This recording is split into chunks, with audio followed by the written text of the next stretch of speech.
everyone, and welcome back to my channel. If you're new here, welcome. My name is Ariel Judd, and I do post-grad videos here on YouTube. Please go follow my Instagram and my TikTok, and please go watch my previous video. It was a week in my life. Go check that out. It was last week's stuff, so there's some good stuff in it. So please go check that out. And also, I made a 10 things you shouldn't do whenever you're going into college as a freshman video, so please go check that out as well.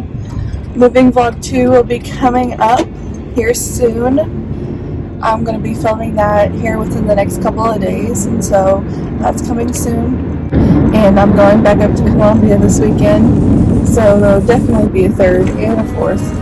So please make sure you subscribe so you will be able to get those notifications whenever I do post, and you'll be able to watch those videos. So today I decided to do this video in my car because I was feeling fancy, even though the car's not really that fancy.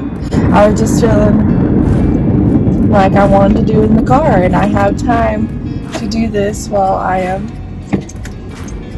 on my way to work, so why the heck not? So this video is 10 things you must do whenever you're going into college. So kind of piggyback off of my last college tips video, but kind of the opposite. So stick with me and you will find out 10 things you must do whenever you're going into college. Number 1, you must change your bank account if it's necessary. So if you live in a certain state, I live in Missouri, you need to make sure that your bank has a branch that is actually in the town that your college is in. Because if you need to get cash out, you don't want to pay a fee, you're going to want to go to the bank. If you need to make a certain deposit, you're going to need to go to the bank. If you need to get a new card, you're going to have to go to the bank. And so if you use a local bank in your town, high chances are that that bank is not going to be in your college town. So you need to make sure that you switch your account over to a statewide bank if you're going to college in state, or if you're going to college out of state, then you need to look into some national bank options like Bank of America, USA Bank, something like that. I know at Mizzou, they had USA Bank in the Student Center.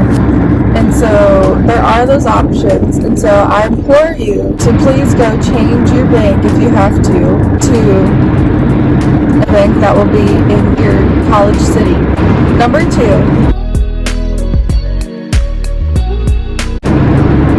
If you are from out of state, you're going to college out of state, and you want to be able to get that in-state tuition, you're going to have to get residency. So to be able to get residency, you must stay in that state over the summer of your first year. So you go through your freshman year, right? Well, you can't go home because then you wouldn't have enough time in that state to become a resident of that state. So you have to stay throughout the summer. And so that's what a lot of people choose to do, is stay throughout the summer. That way they will be able to get residency. So you must stay throughout the summer to be able to get residency. And whenever you do that, you have to change your driver's license. You have to change your license plates some of the times. So if you do that, if you decide to go in that direction, then you must change your driver's license and your license plates and all that jazz. You have to change your address. So make sure that you are aware that if you want your tuition to decrease, you're going to have to gain residency in that state that you're at. Number 3.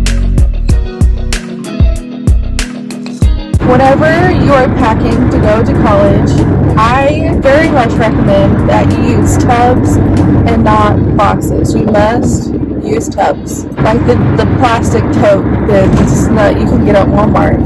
My family has always packed with totes, and it is the only way that I will pack. I will not pack with boxes unless it's something is new and it comes in a box. I will not pack stuff in a box.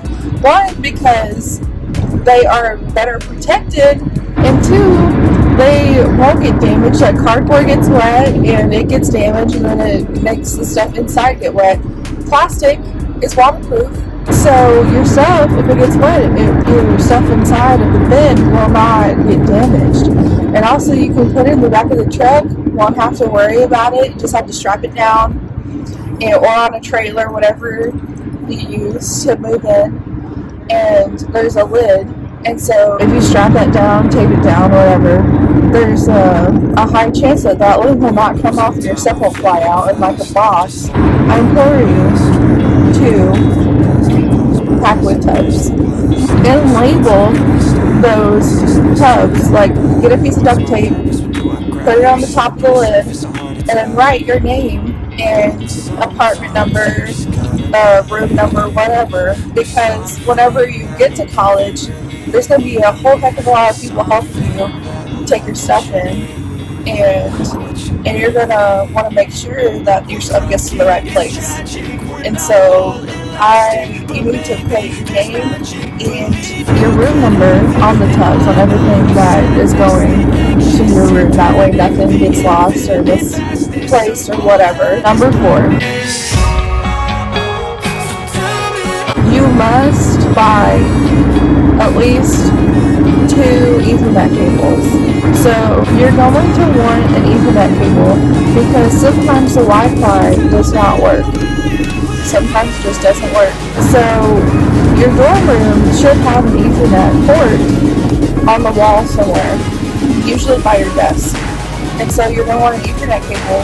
That way you'll be able to plug it into your computer. And also, if you have a Mac, like a MacBook, iMac, whatever.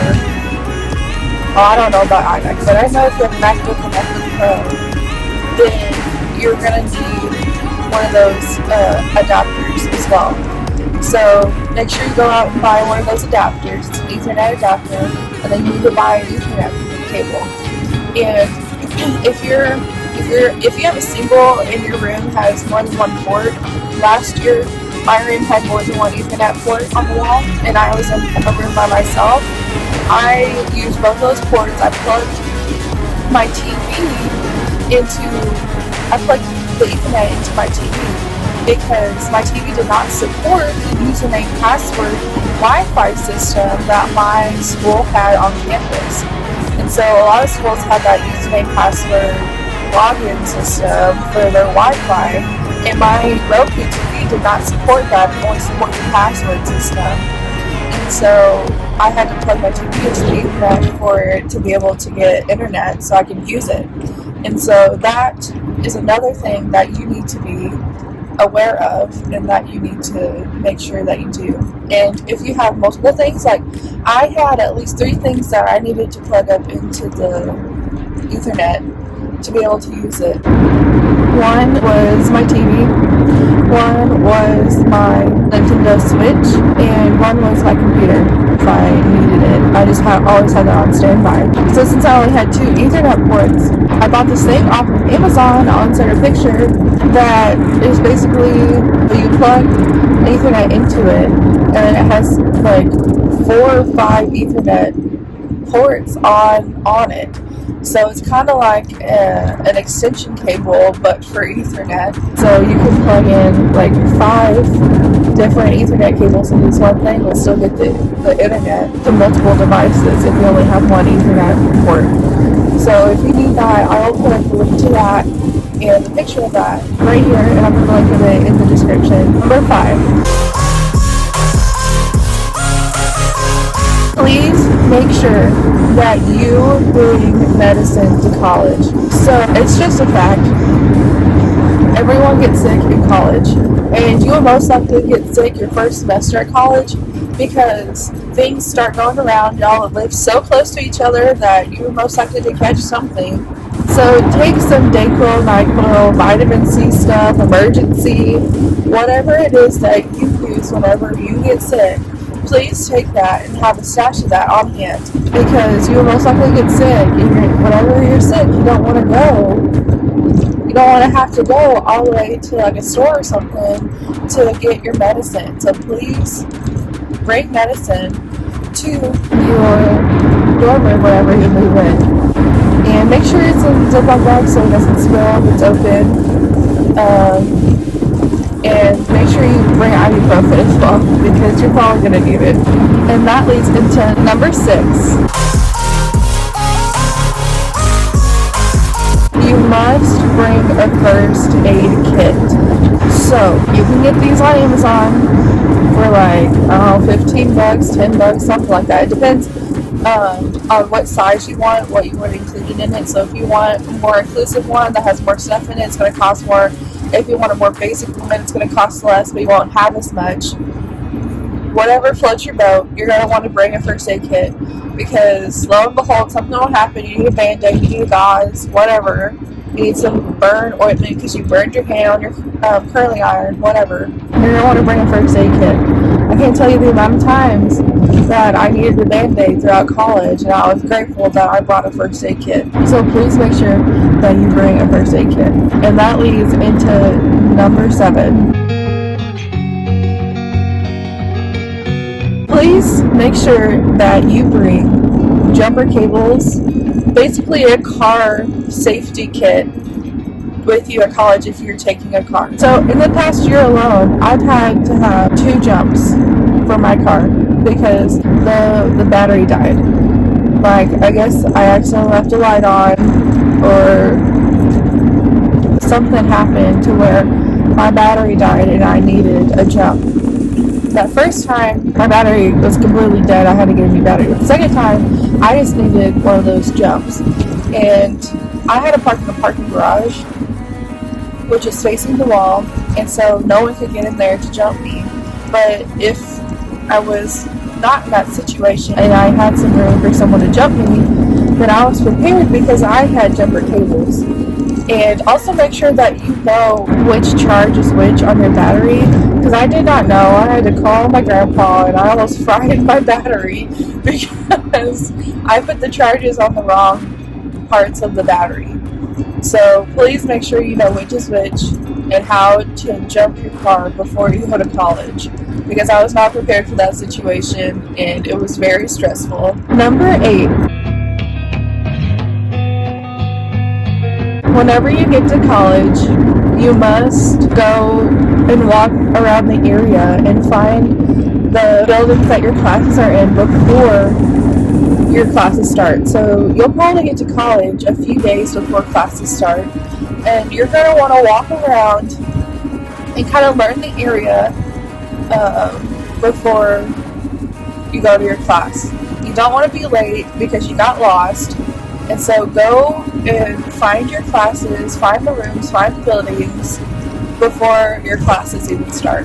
I always did this and it helped so much because, one, if you need to know where to go, then you've already been there once before. And 2, if you're not prepared and how long it's going to take you to walk there and you leave later, then you're going to be late. And a lot of professors don't like late people.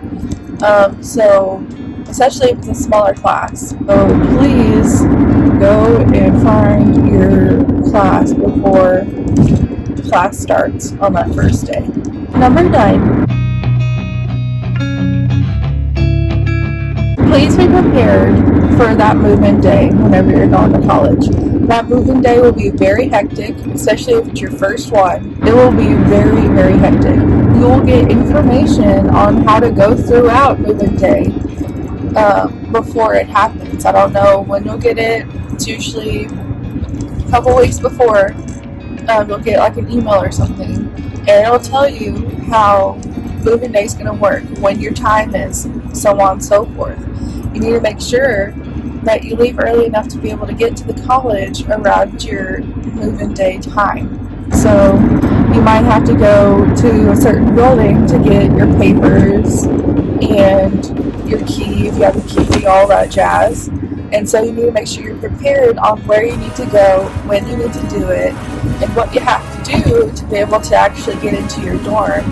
And some of the times they have certain routes for certain dorms that you need to drive through because they make certain exceptions on move-in day.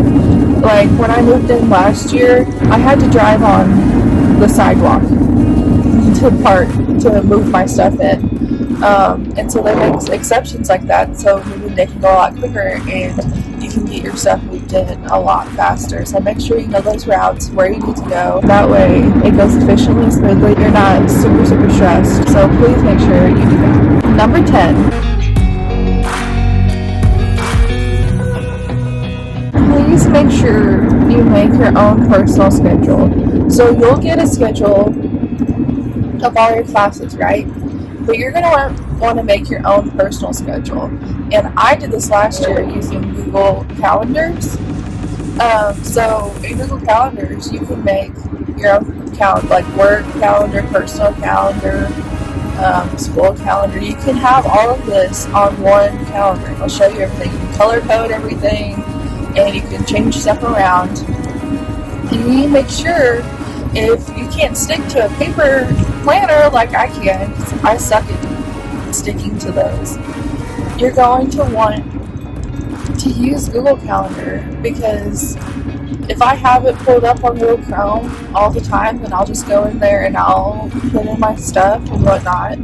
And so please make sure that you're using some type of planner, whether it's on paper or online. That way you know, like, when something is due, when you have a class, where you need to go for that class, if you have an appointment, if you have work, whatnot, so on and so forth. So please make sure that you have a planner. That way stuff doesn't get away from you and you don't have that's late. Alright everyone, so that was the last thing, and I hope you enjoyed this video. I hope this helps you whenever you're going to college, or if you're already at college, I hope this still helps you, because I definitely did not learn all of these things throughout my first year whatsoever. So in college, you're always learning bigger and better things. This is just my advice that I have learned throughout my last 4 years in my college experience. So please do at least some of these things, because I really recommend all of them, and I bet you that you're probably going to need to do at least a few of these. So if you like this video, please give it a thumbs up, a comment, and please subscribe, because you're going to want to see more of my videos, hopefully, if you like this one. And put that notification bell on so you know when I post. I am posting every Monday, Wednesday, and Friday, so you can look forward to videos on those days. And yeah, please go check out my previous videos. I'll have them linked down below. And follow my Instagram and TikTok. And I will see you in the next one. Be kind to one another. Bye!